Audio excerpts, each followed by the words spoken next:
हमने अपने समय चैनल पर लगभग 2 महीने पहले एक लाइलाज बीमारी गौशर से पीड़ित कुछ बच्चों के बारे में अपने कार्यक्रम में दिखाया था। समय की खबर का असर हुआ और दिल्ली हाईकोर्ट ने मामले में संज्ञान लेते हुए सरकार को आदेश दिया है कि पीड़ित बच्चे के इलाज का खर्च सरकार उठाए। हाईकोर्ट के इस ऐतिहासिक फैसले ने उन तमाम नाउम्मीद हो चुके परिवारों के सामने उम्मीद की एक नई किरण दी है।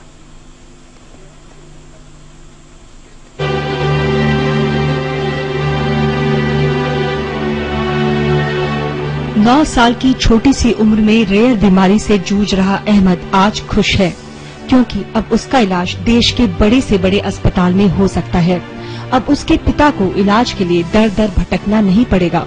अदालत के फैसले ने अहमद के जीने की उम्मीद को रोशन कर दिया है।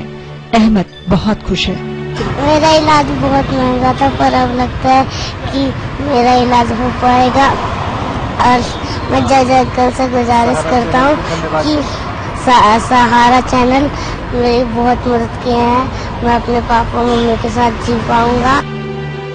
बेटे के चेहरे पर मासूम हंसी को देख पिता की आंखें भी भर आई हैं। आखिरकार जिस बेटे को अपनी उंगली पकड़कर चलना सिखाया था, उसे ही बीमारी के बाद अपनी आंखों के सामने तिल तिल कर मरता हुआ देख रहा था। आखिर लंबी जद्दोजहद के बाद बेटे के लिए सामान्य जिंदगी की उम्मीद जगी है। खुशी की आंसू आ रही मेरी। मैं 1995 से मैं रो ही रहा हूँ।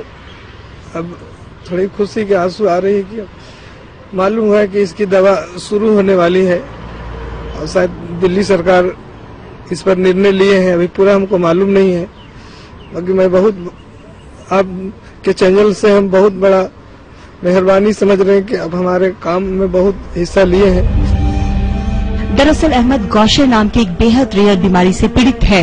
बीमारी के कारण उसके शरीर में एंजाइम बनना बंद हो गया है और उसकी ग्रोथ रुक गई है और इलाज का खर्च लाखों में है। इलाज का खर्च पूरा कर पाना इस गरीब पिता की हैसियत के बाहर की बात थी।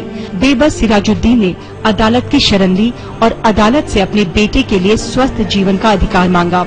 आखिरकार अदालत ने सिराजुद्दीन की आवाज सुनी और दिल्ली हाईकोर्ट ने सिराजुद्दीन के मामले में सरकार को ये आदेश दिया कि उसे हर महीने इलाज के लिए 6 लाख रुपये मुहैया कराया जाए।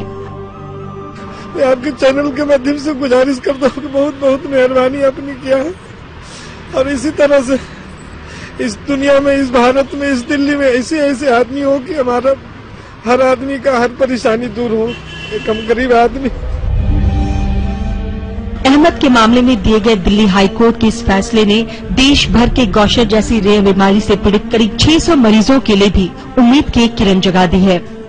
इस फैसले ने बिल्कुल क्लियर कर दिया है कि इस देश के हर एक व्यक्ति का जो है एक तरीके से फंडामेंटल राइट है, जो आर्टिकल 21 से निकलता है कि वो मुफ्त इलाज ले सकता है। उन्होंने सरकार को भी निर्देश दिए हैं कि वो एक अफोर्डेबल जो है सिचुएशन के लिए जिम्मेदार है और उनको वो पूरे करने की जरूरत है। हमारे देश में व्यक्ति के पास जीने का अधिकार तो है, लेकिन स्वास्थ्य का अधिकार मौलिक अधिकारों में शामिल नहीं है। दिल्ली हाईकोर्ट ने अपने फैसले में साफ तौर पर कह दिया है कि शिक्षा और भोजन की ही तरह अगर कोई व्यक्ति इलाज करा पाने में असमर्थ है तो उसका इलाज भी सरकार की जिम्मेदारी है।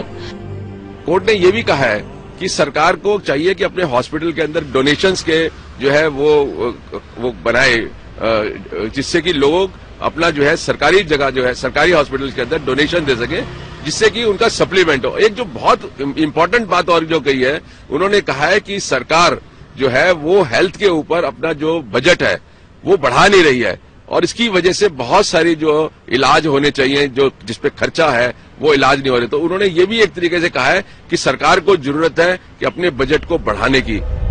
दिल्ली हाईकोर्ट ने अपने फैसले में सरकार को ये सलाह भी दी है कि बड़े सरकारी अस्पतालों में डोनेशन काउंटर भी रखा जाए। जो लोग मदद करना चाहते हों वो कर सकें और अहमद जैसे मरीजों के इलाज के लिए पैसे की कोई कमी न हो। दिल्ली हाईकोर्ट के इस फैसले से उन सैकड़ों लोगों को राहत मिलने की उम्मीद है जो रेयर बीमारियों की चपेट में हैं और पैसों की कमी के कारण इलाज का खर्च उठाने में असमर्थ हैं।